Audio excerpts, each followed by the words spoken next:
tell me a little bit about the origins of American political thought? What do you think? One or several origins, original places that we begin to see the concept of no taxation without representation really beginning to crystallize. Say it loud, please. John Locke. All right, John Locke. Let's start there because that's a really good starting point. John Locke is what kind of thinker? He is a philosopher, but what kind of philosopher? Enlightenment. There you go. He's an Enlightenment thinker, an Enlightenment philosopher. And who can tell me a little bit about the principles of the Enlightenment? How were they explaining the world around them? Using logic. Reason, logic, scientific laws. In other words, people like Benjamin Franklin said, look, when lightning crashes, it doesn't crash because God wants it to go here or there. It's the principles and it's the laws of nature, right? That there's a scientific explanation as to why the world is the way that it is. Now, John Locke is an Enlightenment thinker, but he's a political scientist, meaning that he's studying political societies. Right? He's studying politics generally speaking. What's John Locke's major contribution to Enlightenment political thought? Kind of, but when it comes to a government's power, where does a government get its power from? Good, the people. That no government anywhere is legitimate, has the authority to rule over people unless the people consent to its power. So what that means is, for a law to have any legal basis, the people need to be given an opportunity to participate in the democratic process. And the way that we've historically understood that is representatives in the lawmaking bodies. So in this case, it would be Parliament. Are there any American colonists in Parliament in 1776? No. So therefore, all the laws that are coming out around about that time, as far as people like Thomas Jefferson, John Adams, George Washington are concerned, they're illegitimate. We never consented. So therefore, it's an illegal law. Okay? Does that make sense, guys? The principles of the Enlightenment. Here's a really good time to take notes. The principles of the Enlightenment. Government deriving its power from the people, not the other way around. That every person is created equally. Every person is created good and can be improved. These are Enlightenment principles. So American democracy, its principles are founded on the Enlightenment. Okay? Enlightenment thought. And thinkers like John Locke. Okay? Somebody else talk to me about the origins of American political thought. Any direction you want to go. Native act on photo. Very good.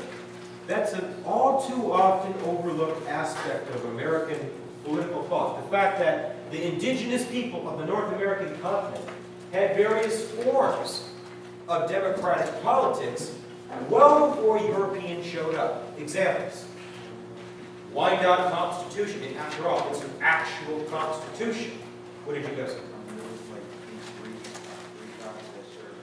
Yeah, well, you're thinking, I think you're thinking it might be the Pueblos, the Southwest, right? The loyalties, right? They would change, they would convert. If it's summer, you have one group of leaders. And then when the winter came, a new group of leaders.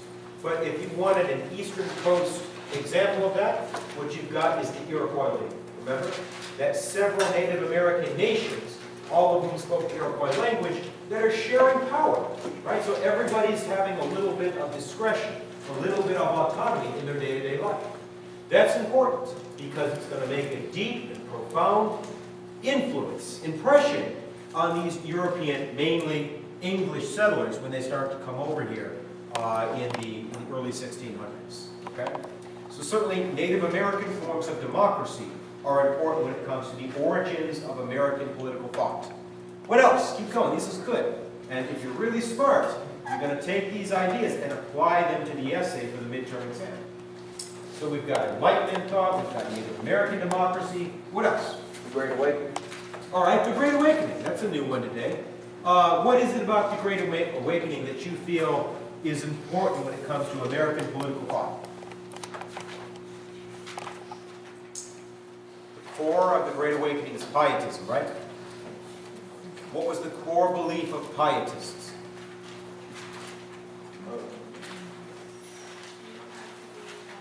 Very good. You don't have to be born rich. You don't have to be born into a family that's a ruling class family. In order to,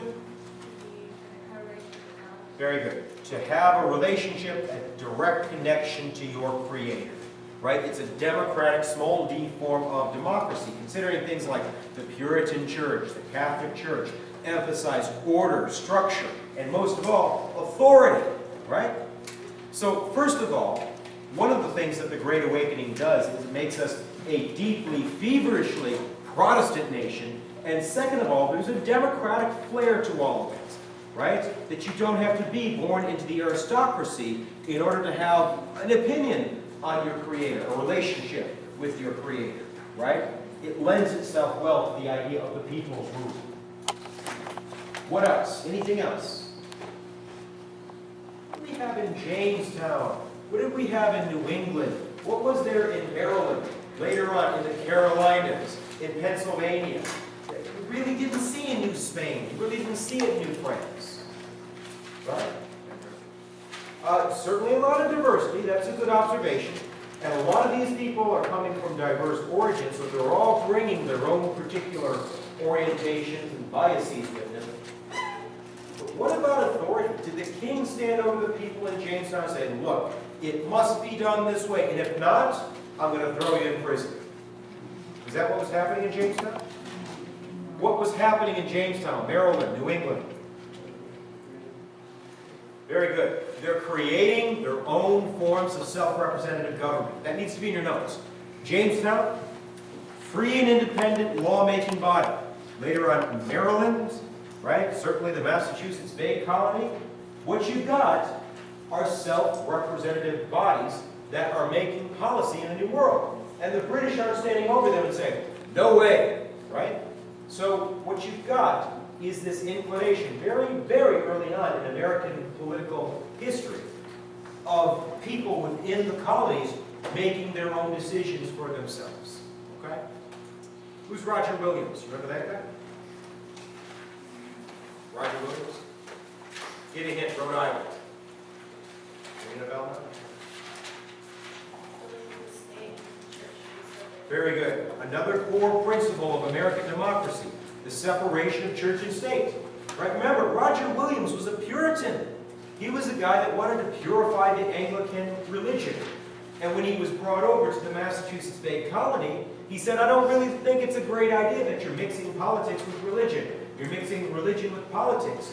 Politics has a corrupting aspect, or corrupting element, on religion. Therefore, we ought to keep them in separate silos. What did they do to him in Boston? They say, oh yeah, it's a great idea. They kicked him out, and later he goes on to found the Rhode Island colony, where they set up a separation of church and state.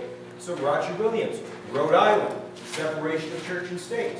One last example, then we'll move on. John Peter Zenger, remember him? New York? Remember that guy? Newspaper guy? What did he insist upon? Freedom of the press. Now, why is it important to have freedom of the press? Freedom to report, even controversial subjects. You're aware? What'd you say? Exactly. The people could know, they could be an informed citizenry so that we could be an educated citizenry. Right? So that when we got into the ballot box, that we could make an educated decision because we were informed, because the newspaper had been reporting on this candidate versus that candidate, or the issues at hand. Okay? But the point with all of this, guys, all of it, what happens in 1776 had been building for a long, long time. The ideas that are embedded into the core principles of American democracy are a lot older than we tend to think about. Does that make sense? Because you're going to need to come to terms with that for the midterm. Now, let's talk about revolutions. I want somebody to name me a really famous, really radical political revolution. Political revolution. All right, outside of the American Revolution. Industrial Revolution is not political, it's economic. There you go. French Revolution. Right? French Revolution, 3 core principles. Liberty, equality, fraternity, right? Those are lofty, lofty goals. Goals that I argue are unattainable. I mean, the liberty, equality thing, maybe. Fraternity, that we're all going to be living in this fraternal brotherhood in the aftermath of the revolution. What comes out of the French Revolution? Maybe a better way to put it. Who comes out of the French Revolution? Napoleon Bonaparte. One of the greatest dictators in human history. I mean, he was a brilliant military mind. That's another story. So the French didn't have a whole lot of fraternity. That was really short-lived, right? Another political revolution. Maybe somebody in the back. Another political revolution. What happens in Russia in 1917? Close. The Russians had participated in World War I until the Communist Party said, enough is enough. Enough suffering for the Russian peasants. So the Communist Party came in, they killed the Tsar and all of his family, and they implemented a communist regime. It's a Bolshevik revolution, right? And what the communists said, and then the Soviet Union, is we're going to create a working class paradise. For too long, the royalty of Russia, the aristocracy of Russia, has been living super high levels of wealth. But at the same time, you've got the suffering of the Russian working class. So they were going to implement a working class paradise. How successful were the Soviets when it comes to that? Were they successful? No. Not only is the standard of living pretty low, at least by American standards, throughout most of the 20th century, right? Joseph Stalin, the guy that's running the Soviet Union for much of its history, right? It wasn't a working class paradise as much as it was a working class nightmare. People disappear in the middle of the night, right? People are thrown into prison labor camps. Some people may know this, many people don't. Joseph Stalin annihilated more people than Adolf Hitler, right? One of the biggest war criminals in human history. What about the Chinese Revolution, 1949? China goes over to communism with Mao Zedong in 1949. And again, what they're trying to do is provide human rights, human dignity to more and more Chinese people. How did that work out? Not exactly. China's not exactly the highest country on the list when it comes to things like human rights. Okay? So my point with all of this is, while it doesn't sound all that radical, the American Revolution is one of the most radical revolutions in human history. Why? Think about the time period that it's occurring. Who's ruling over continental Europe before the American Revolution? What class of people? Not only the rich, the monarchs, kings, queens, dukes, popes, bishops, very well-born, rich leaders. After the American Revolution, what you're going to see is the dawning of what I call the democratic period. The people's rule, right? Now I need you to understand, guys, this kind of thing had not been tried before. It was literally uncharted territory. The idea of unwashed, commonly born people, right? The quote-unquote people running an actual political society was ludicrous to the aristocracy. It was unthinkable to the king. There's a great book that I recommend that you read, especially for those of you going on to 1302. Animal Farm. Anybody read Animal Farm? A few people have read Animal Farm. You'll note that the farmer thinks of it the same way with this animal revolution on the farm. Right? All the animals take over the farm and they force the farmer to flee. The farmer's sitting at the bar, complaining about his animals revolting, and he said it's absolutely ludicrous, the idea of animals running their own farm. So that's the kind of attitude that Europe's aristocracy had involving the American Revolution. It was uncharted territory, had never been tried before. Okay? Now, just like anything else in history, there's a cause and effect dynamic to all of this. It doesn't just happen randomly, indiscriminately, accidentally, or out of the blue. And today what we're going to be talking about, guys, is some of the causation for the American Revolution, the reason that people are going to fight this war in the first place. And what you're going to find, just like everything else that we've talked about in here, is very nuanced and varied. Okay? Now, you can't understand the coming of the American Revolution without talking about the Great War for Empire. So let's start there.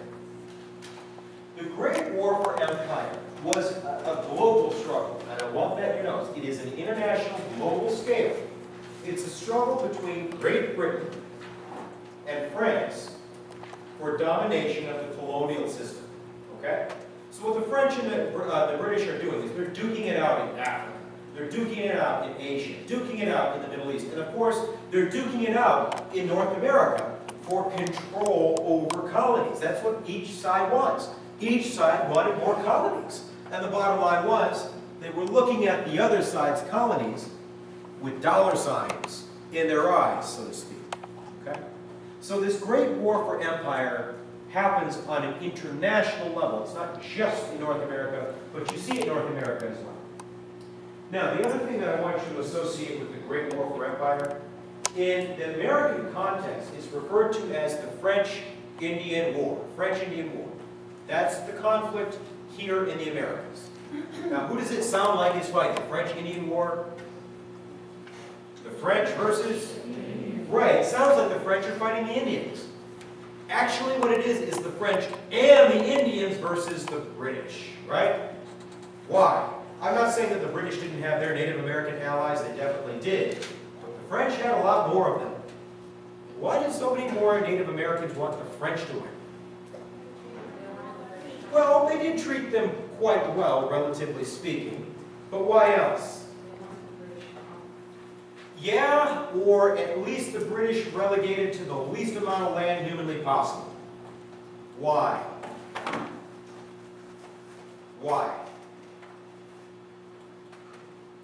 Were there a lot of French migrants or just a handful? There were just a few. Were there a lot of British migrants or were there just a handful? A lot. And what happened to Jamestown? Remember what Paul Hoppen was so upset about? That all of these British settlers are coming over and they're claiming vast stretches of Native American territory. So you don't have to be a rocket scientist if you're Native American to figure this out. If you have a choice, you'd much rather see the French win this fight because you'll have a much better opportunity to hold on to your ancestral homeland. You won't have to give it up. If the British win, then it's anybody's guess. Okay? So, there's a manpower advantage when it comes to the French. They have more allies, so the British are going to have to find a way to make this up. We'll get to that later on in the lecture. But for right now, I want to introduce you to the architect of the Great War for Empire. That would be William Pitt. Now, for your notes, William Pitt is the British Prime Minister. He's the guy that's running Parliament. And he understands that expansion is good for British business. The more lands that they take over, the more opportunities they have to extract the resources. The more resources they have, the more it feeds their economy. So what he wants to do is he wants to take over more and more and more territory and feed it back to the British economy. Okay? Now, in order to do this, what William Pitt understands is the French simply have more manpower than we do at this particular moment. So who are we going to try to recruit? Who would be a game changer when it comes to manpower, soldiers? Can't rely on the Native Americans. So who do they have left over here? Yeah, European colonists, British colonists. That's who William Pitt wants to bring into this fight. Bring the colonists into the fight. Now think about it for a minute. The guys in here will be able to talk to me about this. What do you have to do on or before your 18th birthday? You have to register for the draft, right? And do you know what the draft is? Anybody for that matter? Go ahead. Yeah. Yeah, if the military needs you, and there's not enough people in the military at the time, they can conscript you, right? Your number comes up, number 145, that's you. You're going into the military, like it or not. Right? We've implemented drafts in various times in American history. So why did the British not just simply say, hey, we're at war, you're British? I mean, technically, I know that you're